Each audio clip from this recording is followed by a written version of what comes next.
Sir చిట్టి గారు, ఇప్పుడు ఈరోజు బంద్ లేదు అని చెప్పేసి తేల్చేశారు. అయితే ఇటువంటి తరుణంలో హరిహర వీరమల్లు అనే సినిమా జూన్ 12న వస్తుంది. దానికోసమే ఈ తతంగం అంతా నడిపారు. దాని వెనకాల ఒక నలుగురు ఉన్నారని మా దృష్టికి వచ్చింది అని కందుల దుర్గేష్ గారు ఒకటి చెప్పడం జరిగింది. అదొక అవివేకమైన అజ్ఞానమైన మాట. ఇది 10 ఏళ్లుగా సాగుతుంది సినిమా. 10 ఏళ్ల క్రితం అసలు పవన్ కళ్యాణ్ ఎక్కడున్నాడు? 10 ఏళ్ల క్రితం నుంచి ఇది ఈ పర్సంటేజ్కి రావాలి, థియేటర్లు అన్ని పర్సంటేజ్కి రావాలి, అప్పుడే చిన్న సినిమాలు బతుకుతాయి. చిన్న సినిమాలు రెంట్ కట్టలేకపోతున్నారు. బాగున్నా కూడా సినిమా 2 వారం రెంట్ కట్టలేక తీసేయాల్సి వస్తుంది. సో రావాలని ఎప్పటి నుంచో అడుగుతూ ఉంటే అది ఎప్పటికప్పుడు పోస్ట్పోన్ అవుతూ ఉంది. అది ఇవాళ ఎగ్జిబిటర్స్ కూడా సపోర్ట్కి వచ్చారు. ఎగ్జిబిటర్స్ కూడా మా వాళ్ళకి మాడు పగిలింది. రెంట్ మెయింటైన్ చేయడానికి రెంట్ పెంచాల్సి వస్తుంది.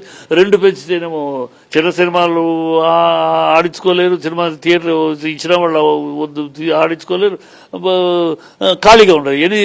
సంవత్సరంలో 52 వారాలు పెద్ద సినిమాలు ఆడవు కదా, ఉండవు కదా, ఉండే 15-20 సినిమాలు పెద్ద సినిమాలు. సో 52 వారాలు ఆ సినిమాలు ఆడించుకోలేరు కదా. సో వీళ్ళ చిన్న సినిమాలు కావాలంటే మరి రెంట్ తగ్గించాలి. రెంట్ తగ్గిస్తే వాళ్ళకి వర్కౌట్. అందుకని అటు ఇటు కాకుండా సతమతం అవుతూ ఉన్నారు. ఇప్పుడు దారికి వచ్చారు.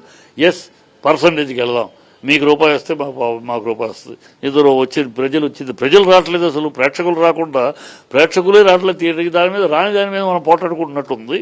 అసలు ఏమొస్తుందో తెలియదు. ప్రజలేమో దూరం అయిపోయారు. టికెట్ల రేట్లు పెరిగి క్లాసులు ఒకే క్లాస్ అయిపోయి, ఇంతకుముందు 2 క్లాసులు ఉండేవి, 3 క్లాసులు ఉండేవి, తర్వాత 2 క్లాసులు, కనీసం 2 క్లాసులు ఉంటే కింద క్లాసు ఫుల్ అయిపోయేది. పై క్లాస్ కాకపోయినా బాగున్న ఒక మోస్తరుగా రిపీట్ చేసేవారు. సినిమా మన ఆడియన్స్ ఎవరు?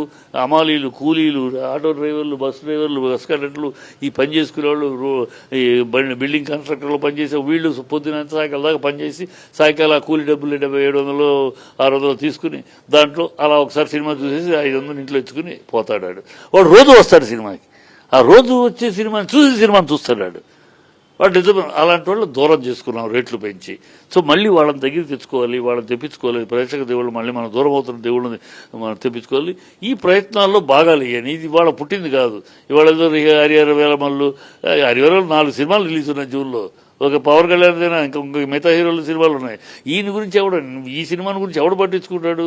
ఆ సినిమా ఏదో సంవత్సరాలు తీశారు. అది ఏమొద్దు చూస్తుంది. దానికోసం ఎవడు టార్గెట్? అందుట్లో సినిమా ఫీల్డ్లో నేను చిన్నప్పటి నుంచి సినిమా ఫీల్డ్లో ఉన్నా. నేను 1970లో క్లాప్ కొడితే ఆ రోజు నుంచి ఈరోజు సినిమా ఫీల్డ్లో చూస్తున్నాను. సినిమా ఫీల్డ్ ఒకటి సినిమా నాశనం చేయాలని ఏ సినిమా ప్రొడ్యూసర్ అనుకోడు. ఎంతటి శత్రుత్వమైనా సరే, నా బద్ధ శత్రువు సినిమా తీస్తున్నా సరే, ఆ సినిమా నాశనం అవ్వాలని ఎవ్వడు కోరుకోడు. ఎందుకంటే సినిమా వాళ్ళం సినిమాను ప్రేమించుకుంటాం. ఏ సినిమా ఎవరి సినిమా అయినా సక్సెస్ అవ్వాలి, ఆ డబ్బులు ఇండస్ట్రీలో తిరగాలి, ఇండస్ట్రీలో ఆ డబ్బులు తిరిగితే ఇండస్ట్రీ పథకాలు కోరుకునే వాళ్ళు తప్పితే సినిమా ఎవడో బయటోడు ఎవడో బాగా అనాలేవో, సినిమా వాడు ఇంకోటి సినిమా నాశనం కోరుకోరు. ఈ పిచ్చి మాటలు, పిచ్చి వాగులు తప్పితే ఒకటి కాదు.